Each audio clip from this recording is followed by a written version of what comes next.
नमस्कार, DD news Chandigarh देख रहे सभी दर्शकों का स्वागत। डीडी न्यूज़ की इस खास पेशकश में आपका स्वागत है और आज हमारे साथ बेहद खास मेहमान मौजूद हैं। संजय टंडन जी हमारे साथ हैं, जीएसटी समिति के संयोजक हैं और जीएसटी में एक बड़ा बदलाव किया है। जीएसटी की दरों में केंद्र सरकार ने आर्थिक सुधारों की तरफ बड़ा कदम उठाते हुए और 15 अगस्त के स्वतंत्रता दिवस के अपने भाषण के दौरान प्रधानमंत्री नरेंद्र मोदी ने ये वादा किया था कि जीएसटी की दरों में बड़ा बदलाव किया जाएगा और वो बदलाव अब नजर आना शुरू हो गया है, क्योंकि 22 सितंबर नवरात्रों के पहले दिन से जीएसटी की जो दरों में बदलाव किया गया है वो लागू हो चुके हैं। दावा ये किया जा रहा है कि इससे आम लोगों को, व्यापारियों को, किसानों को बड़ा फायदा पहुंचेगा। जीएसटी की दरों में जो ये बदलाव किया गया है, इससे क्या वाकई आम लोगों को फायदा पहुंचेगा? कैसे ये फायदा पहुंचेगा? आम आदमी को किस तरह से जागरूक होने की जरूरत है और क्या कोई मैकेनिज्म भी बनाया जाएगा ये इंश्योर हो सके कि जो सुधार किए गए हैं वो असल मायने तक आम लोगों तक पहुंच सके। तो संजय टंडन जी हमारे साथ हैं, बीजेपी के सीनियर लीडर हैं, जीएसटी समिति के संयोजक भी हैं, उनसे बात करते हैं। Welcome sir. नमस्कार। तो सर, इसका वादा, जीएसटी की दरों में बदलाव का वादा प्रधानमंत्री नरेंद्र मोदी ने किया था 15 अगस्त के अपने भाषण के दौरान और उन्होंने कहा है कि ये एक बड़ा दिवाली गिफ्ट है आम लोगों के लिए। और देखा जाए तो उन्होंने इस वादे को पूरा किया और 1 महीने के अंदर इन अब सुधारों को लागू भी कर दिया गया है। अब सवाल ये है कि जो दरों में बदलाव किया गया है उसे आम लोग कैसे समझे कि ये उनके लिए बड़ा फायदा है? देखिए, सबसे बड़ी बात तो इसमें ये है कि जो ये बदलाव का जो वायदा किया था, वो वायदे को जो पूरा किया और उसको समय से पहले पूरा किया। मैं देखता हूँ कि राजनीतिक क्षेत्र के अंदर कुछ व्यक्तियों की आदत बन जाती है वायदे करने की। हम लोग, मैं हिमाचल का सह प्रभारी हूँ पार्टी का, तो वहाँ पर मेरा काफ़ी जाना होता है। तो वहाँ चुनाव के अंदर कांग्रेस ने इतने बड़े बड़े वायदे कर दिए, उनकी सरकार बन गई तो उसके बाद ये हो गया कि लोगों को तनख्वाह लेने के लिए, जिनको ये ओपीएस ओल्ड पेंशन स्कीम का इन्होंने प्रॉमिस किया था, पेंशन तो छोड़िए, उनको तनख्वाहों के लिए भी सड़कों पे आना पड़ता है। जो 1500 रुपये का वायदा किया हर महिला के, वो हर महीने के लिए, वो कहीं ज़मीन पे कहीं दिखा ही नहीं है। ऐसे ही कभी गोबर खरीदने का जो वायदा किया था, कोई दूध खरीदने का किया था, वो भी सारे हवा हो गए। हमने 2024 के चुनाव में आदरणीय नरेंद्र मोदी जी ने एक वायदा किया कि 70 साल से ऊपर वाले व्यक्तियों को आयुष्मान कार्ड दिया जाएगा, ताकि वो इर्रिस्पेक्टिव ऑफ देयर इनकम, कोई उनकी समस्या है हेल्थ की, उसके अलावा उनको 5 लाख रुपए हर महीने दिए जाएंगे। और जैसे ही चुनाव के बाद सरकार बनी, अगले 3 महीने के अंदर 80% लोगों के वो कार्ड भी बन गए। अब हम आज के मुद्दे पे आप आते हैं।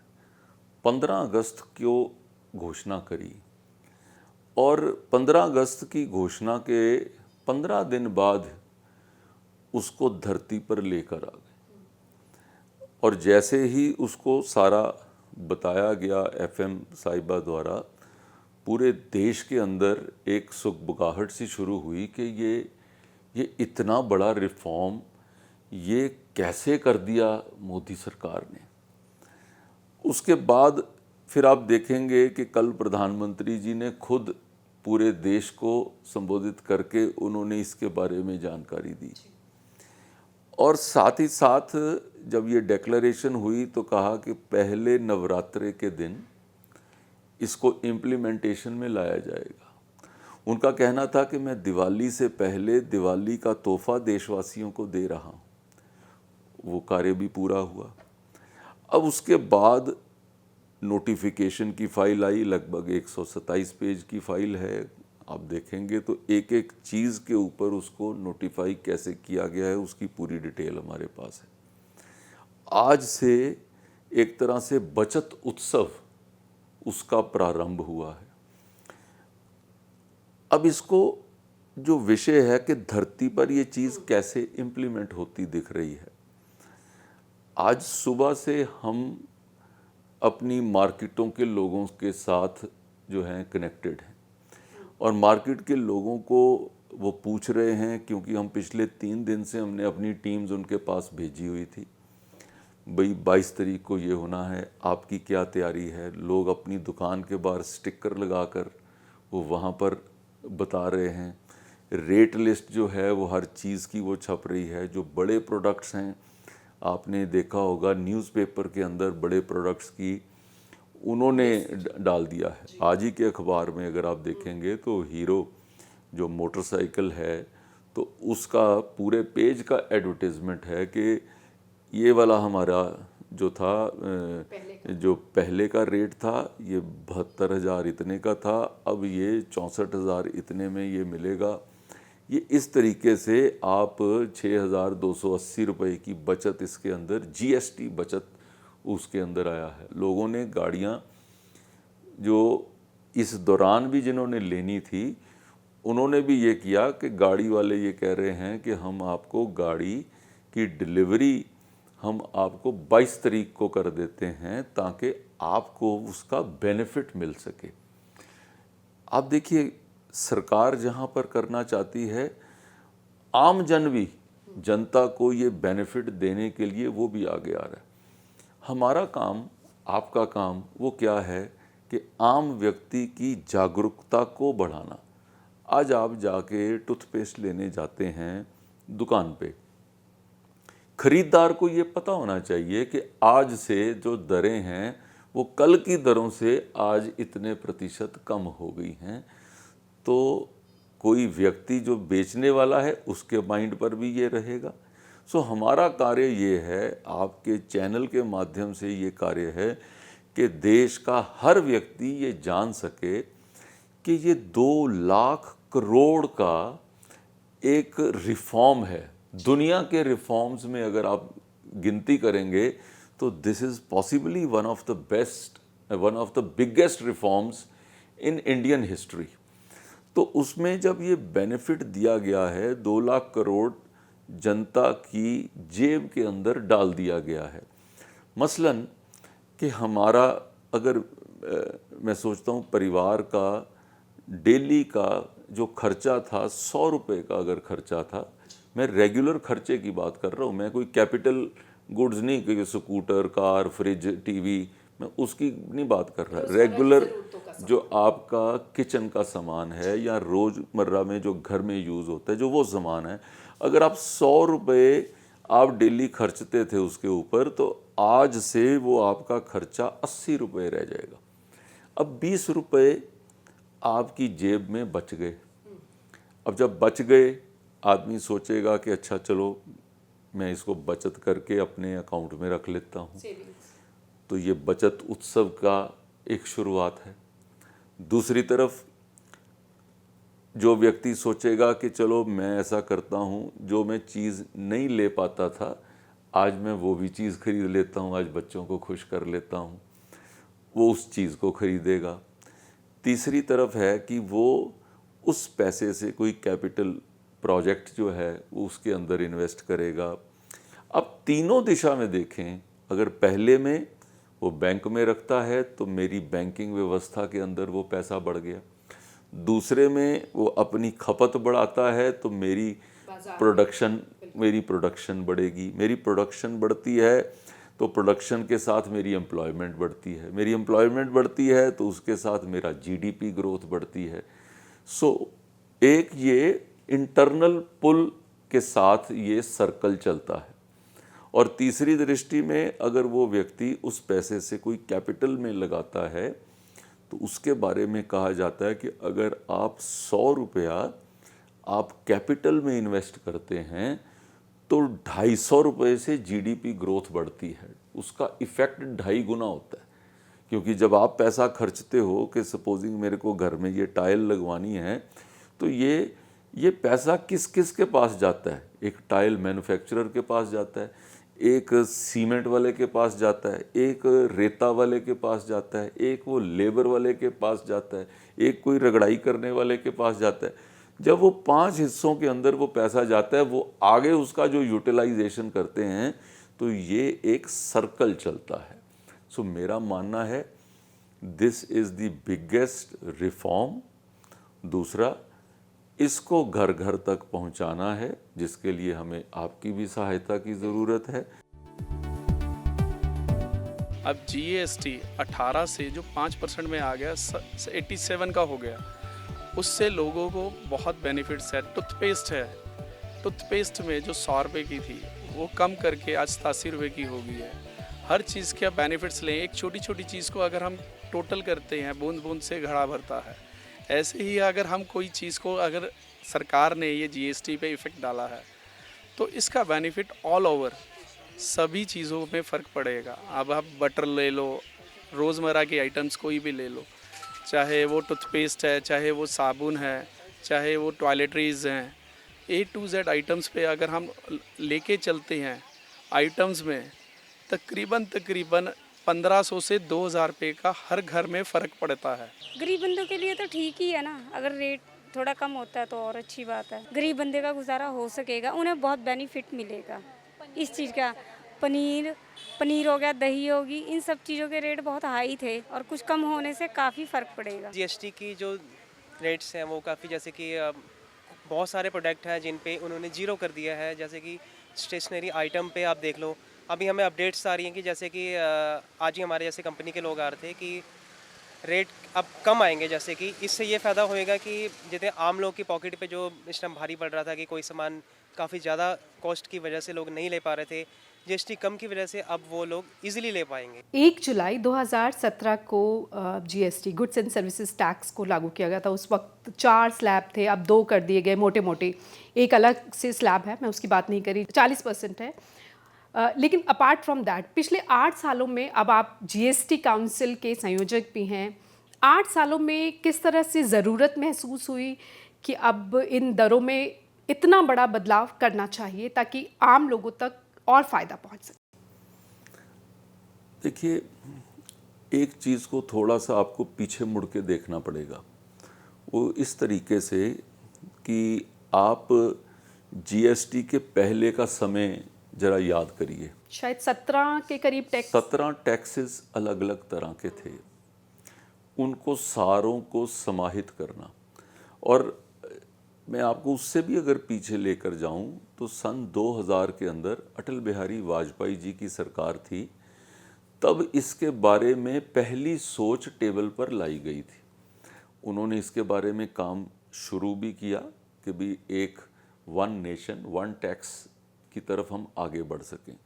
लेकिन जब कांग्रेस की यूपीए की सरकार आई तो तब उसके बाद 10 साल इस चीज़ के ऊपर कोई काम नहीं हुआ। उसके बाद जब 2014 में एनडीए की सरकार बनी तो वो सरकार बनने के बाद इमीडिएटली इस चीज़ के ऊपर काम शुरू हुआ और आप देखेंगे कि विद इन 2 इयर्स जो है उसको टेबल पे लाया गया। लोगों से साल भर डिस्कशंस चली, सारी स्टेट्स ने बीच में भाग लेना था तो स्टेट्स को भी बीच में सम्मिलित करना था, उनके साथ बात चली। तो 1 जुलाई 2017 को इसको लागू किया गया। कितने टैक्सेस में आप देखिए, अगर आपकी कंपनी हो तो आपको सारे प्रदेशों में जाकर वहाँ पर आपको पहले रजिस्ट्रेशन करानी पड़ती थी, आपको उनकी रिटर्न वहाँ पर भरनी पड़ती थी, उसका जवाब आप अपने प्रदेश वाली जहाँ से मैन्युफैक्चर कर रहे हैं तो उसको सेपरेटली डील करना पड़ता था, जहाँ जहाँ पर आपकी जो खपत होती थी तो उसको वहाँ रजिस्टर करना था। उसके अलावा जब सामान आपका चलता था, अगर वो 4 स्टेट्स को क्रॉस करके जा रहा है तो वो 4 स्टेट्स के अंदर भी रोड के ऊपर भी आपको खड़े होकर वहाँ पर लाइनें में लगना पड़ता था।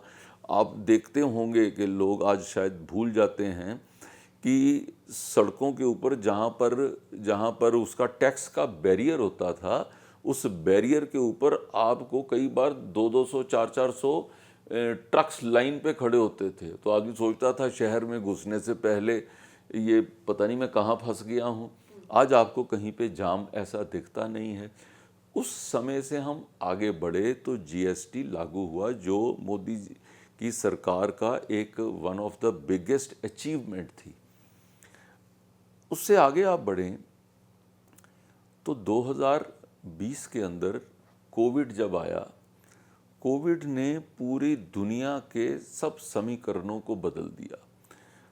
और आपने देखा होगा कि कई सरकारों ने तो ऐसा किया कि उन्होंने पैसा जो है को उसको लोन के ऊपर वो बांटना शुरू कर दिया, खैरात बांटनी शुरू कर दी और उनकी इकोनॉमीज ध्वस्त हो गई। उसके विपरीत हिंदुस्तान के अंदर मोदी जी की सरकार ने उस समय कैपिटल इन्वेस्टमेंट की तरफ ध्यान दिया कि हम इंफ्रास्ट्रक्चर को आगे बढ़ाते हैं। सो ये जो हमारे रिफॉर्म्स इस चीज़ के होने थे, उसके बीच में वो जो 2 साल आए, वो 2 साल हम एक तरफ तो कोविड की जंग लड़ रहे थे और साथ ही साथ अपने आप को स्टेबलाइज कर रहे थे और साथ ही साथ हम विश्व की सबसे तेज़ आगे बढ़ने वाली एक अर्थव्यवस्था के तौर के ऊपर अपने को एस्टेब्लिश कर रहे थे। आज जब उस समय के बाद आया तो ये लगा कि आज हम अपनी इकोनॉमी को फ्यूल कैसे करते हैं। तो सबसे बड़ी ज़रूरत एक पिछले लगभग 1 बरस में महसूस हुई कि जिस वर्ड को हमारे सरकार ने और हमारे प्रधानमंत्री जी ने भी यूज़ किया, बी वोकल फॉर लोकल जी। इस शब्द के साथ जैसे मेक इन इंडिया एक ये शब्द एक आगे बढ़ा।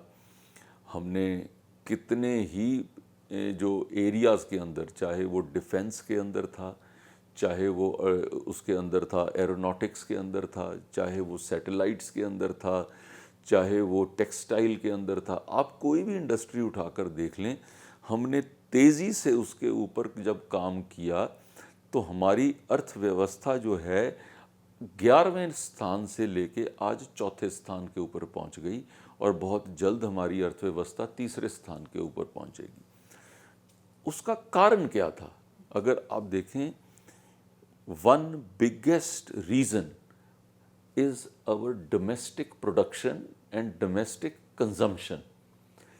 ये चीज़ मैं आपके श्रोतागण को सबको कहना चाहूँगा, हमारे देश की मैन्युफैक्चर हुई चीज़ उसका इस्तेमाल करें। स्वदेशी के ऊपर हम लोग गर्व से बात कर सकें कि ये चीज़ जो मैं इस्तेमाल कर रहा हूँ वो स्वदेशी है, और उसकी यूटिलिटी जब बढ़ती है तो मेरा जो देश का पैसा है वो देश से बाहर नहीं जाता, तो वो यहीं पर वो इंटरनली उसकी जो सर्कुलेशन में, जैसा मैंने पहले बताया, वो सर्कुलेशन में और भी आगे बढ़ के हमारी जो डोमेस्टिक प्रोडक्ट है वो बड़ा तेज़ी से बढ़ता है। हमारी जीडीपी की ग्रोथ जो है वो तेज़ी से होती है, हमारी प्रोडक्शन और बढ़ेगी। तो ये आज एक लोगों ने महसूस किया कि इस समय जितने भी अर्थव्यवस्थाएं हैं जो बाहर के देशों पे आधारित हैं, लेकिन कुछ अर्थव्यवस्थाएं ऐसी हैं जो अपने देश के ऊपर ही चल सकती है और हिंदुस्तान उसमें से अव्वल नंबर के ऊपर है। सो एक तरफ ये हमारा बिगेस्ट एडवांटेज है और दूसरी तरफ हमारी जब प्रोडक्शन उसके बराबर में आई, आज तक क्या होता था कि आप अगर 20-30 साल पीछे जाकर देखें तो कुछ लोग कहते होते थे, वो प्राइड महसूस करते थे, ये चीज़ ना मैं जापान से लाया हूँ, ये मैं यूएस से लाया हूँ, ये मैं जर्मनी से लाया हूँ। आज आपने देखा होगा कि ये वाली चीज़ आम तौर के ऊपर कहने में ख़त्म हो गई, कोई बात कहने वाली रही नहीं है कि दिस इज़ इम्पोर्टेड प्रोडक्ट। सो आज बात तो ये हो गई है, this is an import substitution, कि जो पहले बाहर से लोग लाते थे आज हमारे देश ने ऐसी चीज़ें बनाई हैं जो इम्पोर्ट का सब्स्टिट्यूट बन गया है। सो मुझे लगता है कि ये एक dream come true type of situation है। हमारे को सारों को इस चीज़ के अंदर ये बीड़ा उठाना चाहिए कि हम स्वदेशी चीज़ का इस्तेमाल करें, अपने देश की बनाई हुई चीज़ का इस्तेमाल करें और उसी के अंदर हम दूसरों को भी इस कार्य के लिए प्रभावित करें। किसानों को, हेल्थ सेक्टर, क्योंकि ये काफ़ी सारी दवाइयों पर अब कोई टैक्स नहीं है, इंश्योरेंस ये कहा जा रहा है कि अब वो सस्ता हो जाएगा, प्रीमियम लोगों के लिए हेल्थ सर्विसेज लेना जो है वो आसान हो जाएगा व्यापारियों को, और एक बार फिर मध्यम वर्ग या निचला मध्यम वर्ग है असल मायने में कैसे फ़ायदा पहुंचेगा, ताकि लोगों को भी पता हो कि उन्हें क्या पूछना है जाके। एक किसान जब जाता है कोई मशीनरी खरीदने, या अब ये भी कि कोई ऐसा मैकेनिज्म भी सरकार बनाएगी जिससे कंपनियों पर भी नज़र रखी जा सके कि कंपनियां बहाना ना बनाएं, असल मायने तक जो अब रिफॉर्म्स हुए हैं उसे लोगों तक पहुंचाया जा सके। अगर आप इस चीज़ को महसूस करें, जब जनता जागरूक होती है तो कोई भी व्यक्ति उसको जो है ना वो मिसयूज़ नहीं कर सकता। सो ये जागरूकता अभियान, प्रधानमंत्री जी खुद इस विषय के ऊपर पूरे देश को उन्होंने संबोधित किया, इसका मतलब है कि उनके मन के अंदर भी इस विषय की जो है इम्पोर्टेंस, वो ये इस चीज़ को दर्शाता है। और अवेयरनेस को क्रिएट करना, हम लोग भी पिछले 1 महीने से इसकी अवेयरनेस के ऊपर काम कर रहे हैं। हमारे जो चुने हुए प्रतिनिधि हैं वो सारे प्रतिनिधि आज सड़कों के ऊपर मार्केटों में जा रहे हैं। ये हर जगह हर शहर में हो रहा है, पूरे देश के अंदर भारतीय जनता पार्टी के जो चुने हुए प्रतिनिधि हैं वो सब मार्केटों के अंदर वो जाएंगे। हर दुकानदार जो है उसको इस बचत उत्सव के ऊपर जागरूक करेंगे, और जो भी वहाँ पर खरीदारी करने वाले लोग आए होंगे उनकी भी जागरूकता इसके अंदर वो बढ़ाएंगे। तो आप देखिए, अगर आज स्कूटर लेना है या आपके बच्चे ने आपने उसको लेके देना है, आप जब उस शोरूम में जाएंगे आपके मन के अंदर होगा कि 22 तारीख है, आज से दाम घट हुए हैं। तो भाई साहब आप पहले पूछोगे कि कल के दाम क्या थे, अब आज कितना, अब मेरे को इसका पूरा फ़ायदा दे रहे हैं। वो कहे कि जी नहीं अभी मैं नहीं दे रहा हूँ, आप कहोगे अच्छा मैंने नहीं खरीदना। तो दूसरा आप कहोगे अच्छा कल से लागू करोगे, तो फिर अच्छा मैं कल आ जाती हूँ। आदमी जब देखता है कि मेरे को 20% का, लोग 100 रुपये का डिस्काउंट लेने के लिए 4 टेलीफोन करा देते हैं किसी से, लेकिन जो आप डिस्काउंट के जिसके आप इखलाकी हकदार हैं वो आप अपना हक कैसे छोड़ दोगे। जैसे दुकान, अब हमारे टेबल के ऊपर जो है कल रात को डिनर के टेबल के ऊपर घर के अंदर सारों को मैंने ये बताया भाई कल से जहाँ पर ख़रीदने जाओगे किसी चीज़ के ऊपर तो ये वाली चीज़ें जो हैं ये घट गई हैं। आज जो व्यक्ति, अभी हम लोग एक मेडिकल कैंप आज सुबह हमने लगाया हुआ था क्योंकि हमारा सेवा पखवाड़ा चल रहा है, और वहाँ पे उन मज़दूरों का हम मेडिकल चेकअप करा रहे थे फ्री ऑफ कॉस्ट। मैंने सारे वहाँ मज़दूरों को ये चीज़ के लिए बताया कि आज हेल्थ की जो इंश्योरेंस है उसके ऊपर 0% GST हो गया है। आप क्यों नहीं अपना हेल्थ की इंश्योरेंस करते? लोगों को पता ही नहीं है कि हेल्थ कहाँ बिगड़ रही है, अपने काम में लगे हुए हैं। LIC के ऊपर आपकी जो आपकी होती थी GST थी वो आपकी वो 0 हो गई है। कम से कम अपनी लाइफ को हम लोग इंश्योर करके चलें। जो आपकी दवाइयाँ हैं, जो रेगुलर दवाइयाँ हैं, और ख़ास तौर के ऊपर जो लाइफ सेविंग ड्रग्स हैं उनके ऊपर 0% वो कर दिया गया है। दवाइयों पे, लाइफ सेविंग ड्रग्स पे बहुत ज़्यादा उन्होंने GST बिल्कुल 0 कर दी। मोदी जी ने डिसीजन लिया उसका आने वाले टाइम में एक पेशेंट्स जो है जो एक गंभीर बीमारी से जो लड़ रहे हैं उनके लिए बहुत ज़्यादा इससे फ़ायदा होने वाला है, क्योंकि उनको अब कम कीमत पे दवाइयाँ मिलेंगी तो उनके अपनी life, day to day life में उनको काफ़ी इससे, उनको ही नहीं उनके पूरे परिवार को इसके साथ फ़ायदा होने वाला। मेरा विचार है कि आगे जाके शायद लोगों को, वैसे जो पॉवर्टी लाइन से नीचे है उनको फ़ायदा हो सकता है। जो गरीब जनता है वो सोचती है इलाज कराने के लिए कि मेरे से नहीं हो सकता। लोग हमारे जो देश के आधे ऐसे लोग हैं जो कि बिना इलाज के चले जाते हैं, जो अब कैंसर पेशेंट्स के लिए जो हमारे लिए हुआ है, और कई जो कि मेडिसिन, बेसिक मेडिसिन है उस पर कम होगा, तो इसके लिए मुझे लगता है कि आगे फ़ायदा होगा हम सब लोग। आप रोज़मर्रा की आप चीज़ की, आपका घी है, ऑयल है, टूथपेस्ट है, आपका जो कोई ये सामान है, जो बनी हुई चपातियाँ हैं, कोई आपका पिज़्ज़ा ब्रेड है, कोई कुछ, हर चीज़ के ऊपर आप वो देखेंगे कि उसकी वो ख़त्म ही हो गई है। 12% स्लैब के अंदर जितने भी प्रोडक्ट्स आते थे 99% of the products from 12% category या वो 5 पे आ गए हैं या वो 0 पे आ गए हैं। अब बताइए मेरे को, इसका इफ़ेक्ट कोई छोड़ेगा? बिल्कुल। सो आम लोगों को जागरूक होने की ज़रूरत है कि वो चेक करे लेबल पहले क्या 99% दुकानदार जो है वो कोई ऐसा नहीं कहे, कोई रिमोट एरियाज़ में जहाँ पे इंफॉर्मेशन ना जाए वहाँ पर ये चीज़ हो सकता है कहीं पे संभव हो, लेकिन मेरा मानना है कि देश का नागरिक मुख्य तौर के ऊपर वो एक ऐसा नहीं है कि वो अपनी जेब भर ले, क्योंकि इस समय इस चीज़ की जागरूकता काफ़ी हद तक जनता में पहुँच गई है। लेकिन फिर भी आप अगर शहर जैसे एरिया में जाएंगे, आज आपको वो एक जो है उत्सव की तरह ये चीज़ दिखेगी और लोगों ने बड़े बड़े बैनर्स लगाए हुए हैं कि ये बचत उत्सव चल रहा है। ये 9 दिन का जो नवरात्रों का त्यौहार है, मेजर बाइंग ये इन नवरात्रों के त्योहारों में होती है। हमारे तो आप देखेंगे देश में शादियां भी वो इन नवरात्रों के अंदर होती, तो जो उसकी खपत जो है वो सारी इसमें होनी है। तो वो एकदम से आप देखेंगे कि आपकी इकोनॉमी जो है उसके अंदर आप एक तेज़ रफ्तार को देखना महसूस करेंगे और कोई भी व्यक्ति इसमें से अछूता नहीं रह जाएगा। और जो कोई कहे आज के भी मुझे मालूम नहीं है, तो मुझे लगता है कि जो फिर वो कहीं उसकी कमी रह सकती है। लेकिन दुकानदार, जनता, सरकार सब जागरूक हैं।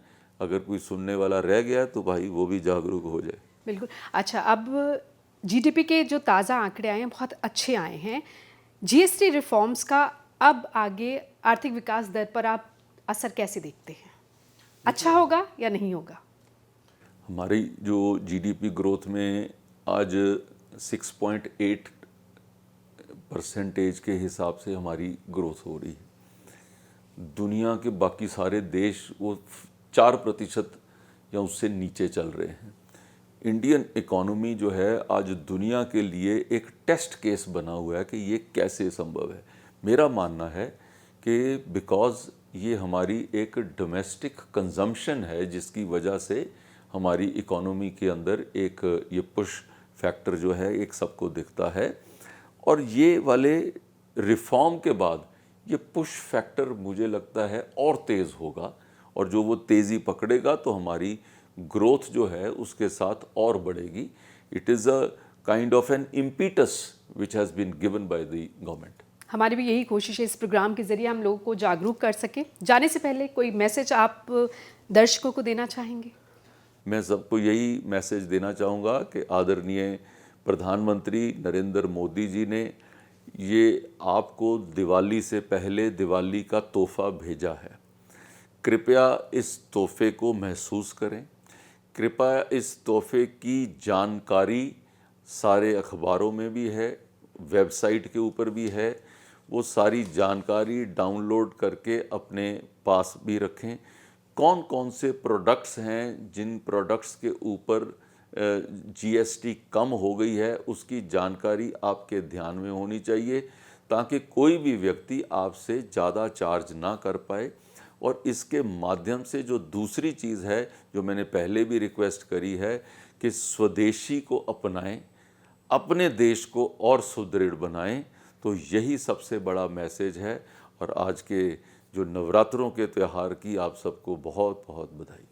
Thank you so much sir. और जीएसटी की दरों में जो बड़ा बदलाव किया गया है, ये ज़रूरी है कि हम सब जो जनता है, आम लोग हैं, वो जागरूक बने और जो दरें, जो टैक्सेस कम हुए उसके बारे में जानकारी हासिल कर उसके बारे में पूछें। शुक्रिया इस प्रोग्राम को देखने के लिए।